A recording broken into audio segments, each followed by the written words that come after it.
হরে কৃষ্ণ কৃষ্ণ কৃষ্ণ হরে হরে। তো বন্ধুরা, তোমরা প্রথমেই দেখে বুঝে গেলে যে আমরা এখন কোথায় এসেছি। আমরা এসেছি এখানে অষ্টপ্রহরে কীর্তন শুনতে।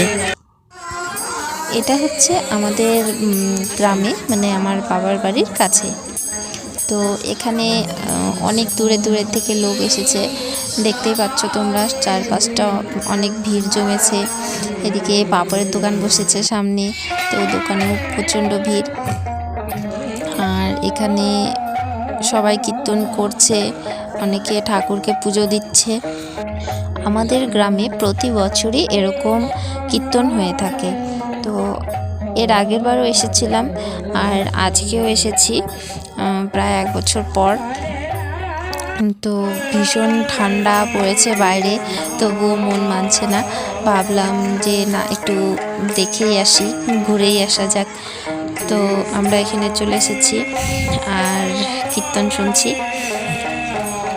তারপর এদিকে খিচুড়ি দিচ্ছে, তো লোভ সামলাতে পারলাম না, চলে গেলাম খিচুড়ি খেতে। গরম গরম খিচুড়ি এই ঠান্ডার মধ্যে খেতে তো দারুণ ভালো লাগে।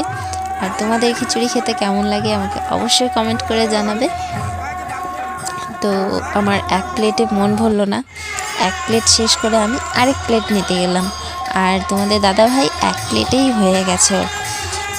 এই ঠান্ডায় কীর্তন শুনতে এসে গরম গরম খিচুড়ি খেয়ে আমার তো খুবই ভালো লেগেছে। তোমাদের এই ঠান্ডাতে কীর্তন শুনতে কার কার ভালো লাগে অবশ্যই আমাকে কমেন্ট করে জানাবে। আমার ভিডিও ভালো লাগলে আমার চ্যানেলটিকে সাবস্ক্রাইব করে পাশে থাকবেন।